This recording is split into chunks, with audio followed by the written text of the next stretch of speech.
Unlike the previous 2 winters on this farm, this one brought lots of snow.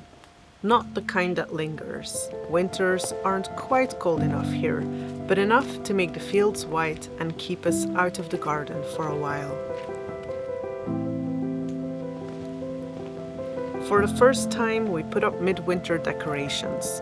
Moss and pine cones and branches gathered from the land, hung on the facade we just finished repointing.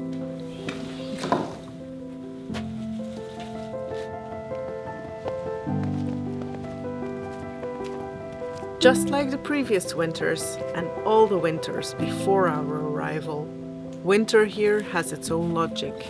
You fell trees before the birds return to nest. You chop firewood to keep the stove running. You prepare the kitchen garden for sowing and planting in spring. You prune before the sap rises. You plant the orchard in the cold because that's when the orchard wants to be planted.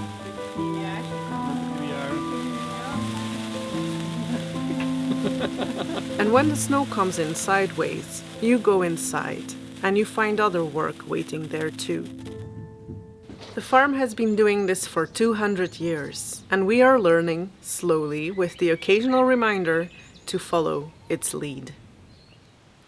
This is the Cascina, a collection of buildings that grew around each other over generations. The house where we live is the newest part. Behind it, the older wing, where a second kitchen is taking shape, to make way for renovating the one we currently live in.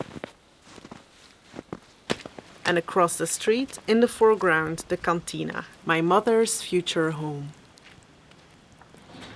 This winter we've been working on the old kitchen and new shutters. On the land, we've planted an orchard of 26 heirloom fruit trees, built a small greenhouse, and felled some trees that had become dangerous or sick.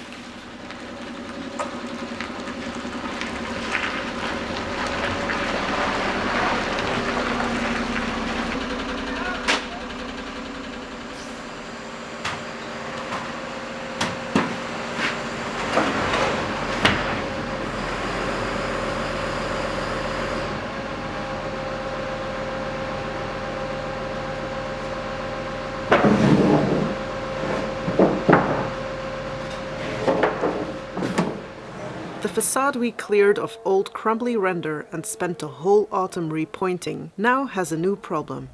Or rather, an old one that's become harder to ignore. The shutters are brittle, broken and absolutely beyond repair, and a freshly pointed wall makes dilapidated woodwork look even worse than it did before. On the new part of the house, the shutters are even more urgent. Before we can repaint those walls, we need to install new shutter dogs, which means new shutters first.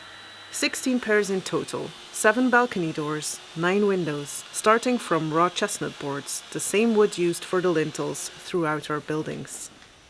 I'm cutting out all the pieces for the shutters with 10mm extra, so 5mm on all sides at least, because as you can see, once they have been cut from the board, the tension is released in the wood and they have a small bow to one or either side, often at least. And so with the 5mm extra on all sides I can plane that off in the correct spots and shrink them down to the correct size and have them straight.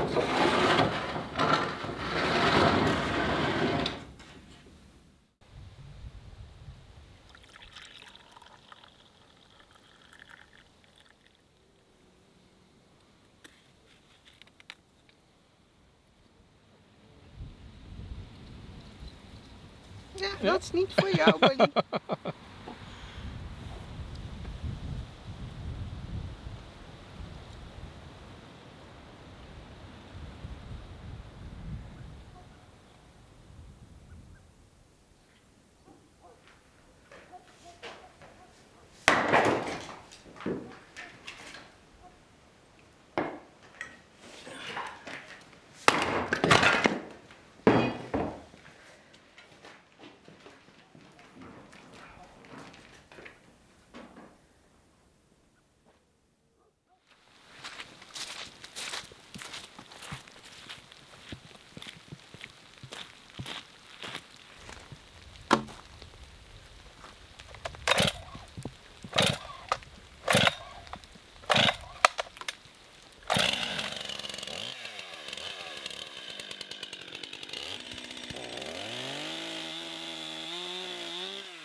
To tackle the kitchen where we currently live, we first need another kitchen to move into. This is that kitchen. We've baked pizza in this oven that was built in the 1980s and still works a treat. But it has a problem. The flue is too narrow to meet current code, and to fix it, we'd need to widen the flue, cutting into the historical fabric of the house, opening up the wall on this floor and the one above. And this particular wall carries the central roof beam.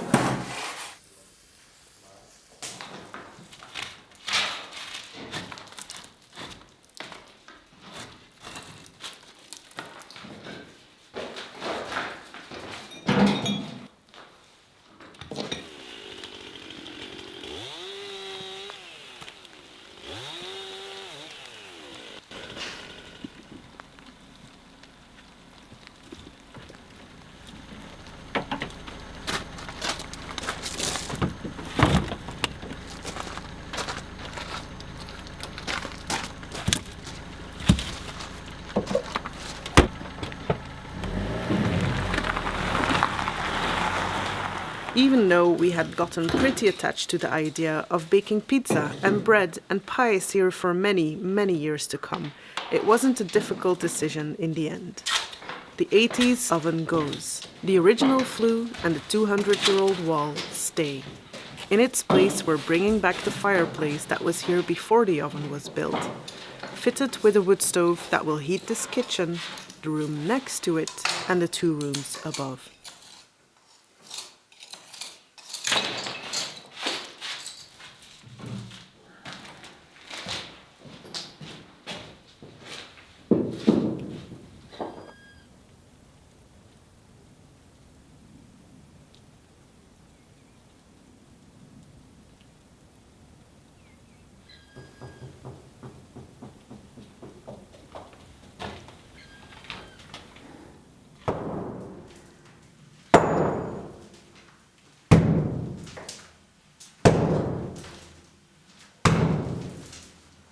What I have in mind for this small cellar on the side of the kitchen is to become our pantry, and for it to house the water tank that connects to the future wood stove and will supply radiators with hot water.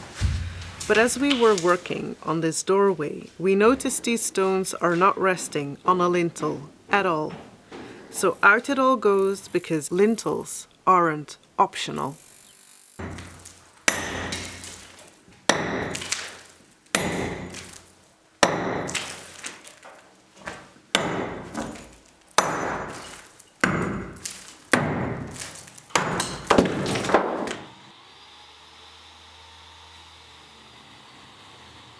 Yeah, cutting out these boards, it's a puzzle. Like, this is a pretty good board. There's a big knot over here, a small one here, one over here, and this crack over here. Otherwise, this section I think is just good. It can be a nice vertical piece for a balcony door, a stile, and until the big knot over here can be a vertical style for a window shutter.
Bringing the seeds out is one of the quiet pleasures of winter. Sorting through what's left from last year, making a list of what's missing, trying to remember what did well and what didn't.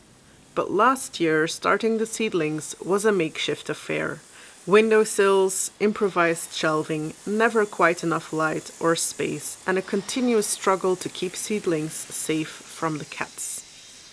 This winter we decided to fix that. A proper greenhouse built from reclaimed windows and materials we already had.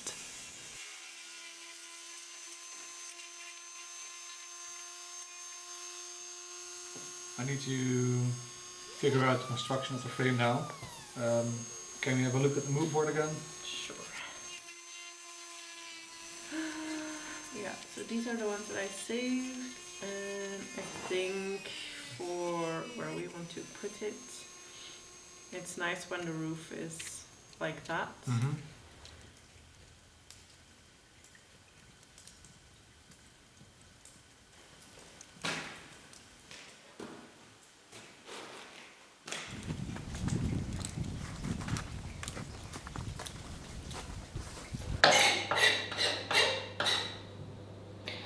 Taking down trees is never an easy decision, but here we didn't really have a choice.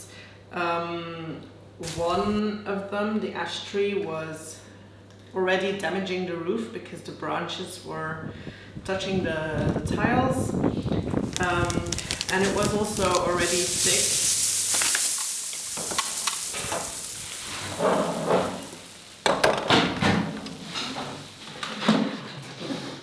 Smakelijk. Dankjewel voor weer de dingen te maken.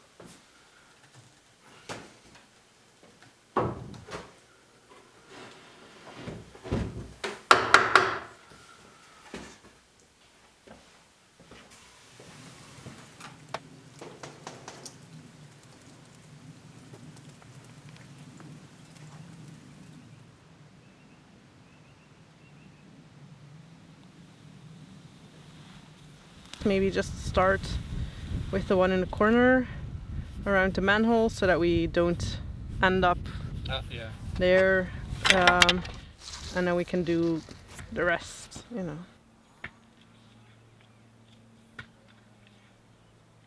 A year ago, this field was brambles, old man's beard, and a tangle of field elm and sloe.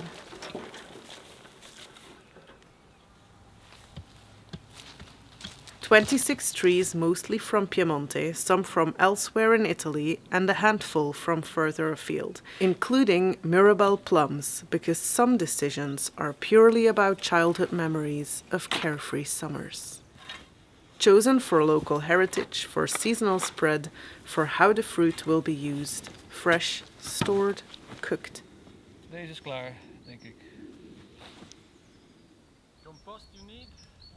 Nee, denk ik. Eerst nog mengen en dan daarna. De zakjes ook per leeg. Per leeg, ja? Nee,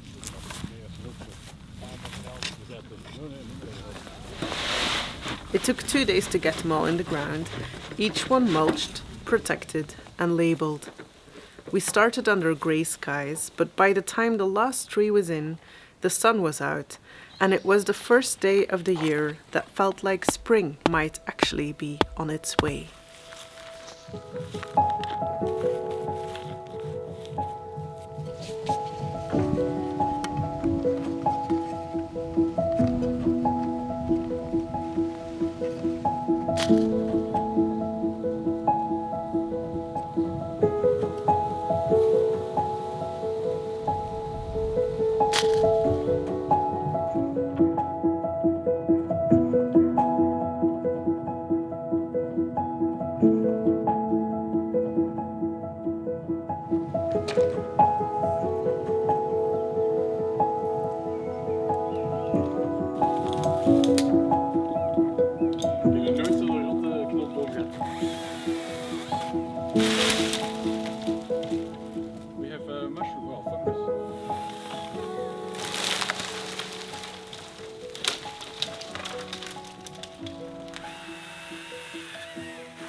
This mulberry tree was here long before us, in the days when farms like ours still raised silkworms. Mulberry leaves were their food source, and so the young branches were harvested regularly. That stopped sometime in the 1960s. Since then, the branches have been left to grow, tangling into the telephone line above and becoming too heavy for the tree to carry comfortably. Pollarding is a commitment. Once you start, you have to keep going to keep the tree healthy. We're hoping it recovers. Mulberries are vigorous and new shoots should appear over summer. But just to be sure, we've taken cuttings.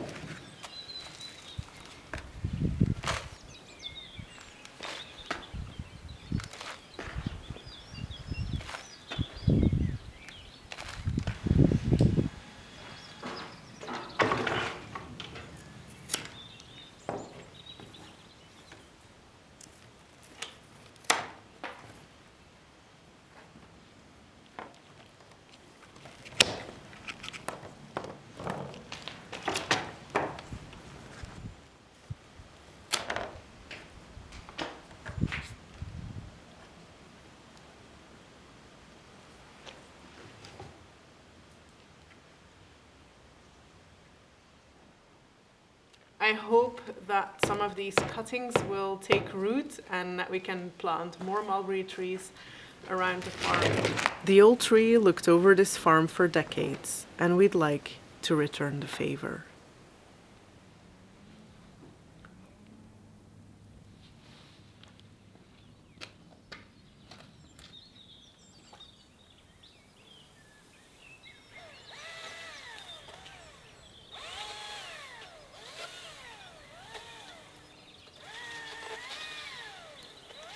So the reasons these fir trees have to go is one, they're on the terrace, damaging the terrace walls below.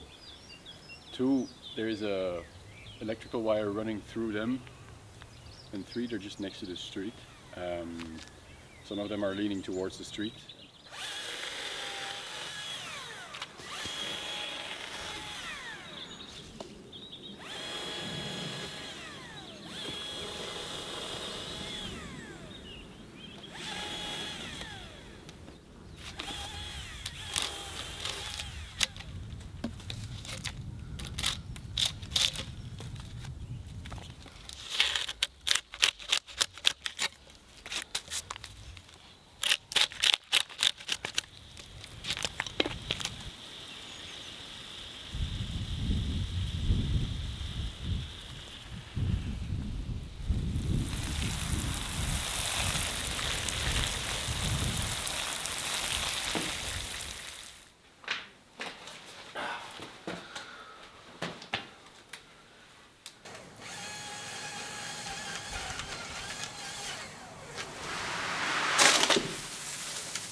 We could fill the hole back up with natural stone instead of brick, but we like the idea of the old doorway remaining visible.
It's finally time to start laying out the beds in the second half of the vegetable garden that we covered in a silage tarp last year. I've been a bit nervous to start the garden this year because we've had a bit of a vole problem over winter. Little buggers.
And now it's early April. The blossoms are out, cherry, pear, the whole hillside waking up. Somewhere in the distance, the first cuckoo of the year. Right on time, as always. When our neighbor arrived back a few weeks ago, he only comes for the warmer months, he looked around and he said, like, "So, what did you all do this winter?" He seemed a bit surprised, like he'd expected more change on the outside of the house compared to when he last saw it in October. And my first response was to feel deflated, like we hadn't done enough. The kitchen isn't finished, the shutters have come a long way but still don't look like shutters. The paperwork for the Cascina renovation, my mom's future house, is moving forward quietly in the background. A lot of conversations with a lot of people before a single stone can be moved. But the orchard is in the ground, 26 fruit trees that won't give fruit for a few years still, but that's exactly as it should be. And I have a greenhouse that's made almost entirely from things that we already had. And the vegetable garden is twice as big as it was before, even though I yet have to plant everything. And all these branches from the trees that we felled with Matthias this winter are going back to the ground. I've always believed that winter isn't for starting things. It's for preparing, for doing the work that makes the next thing possible.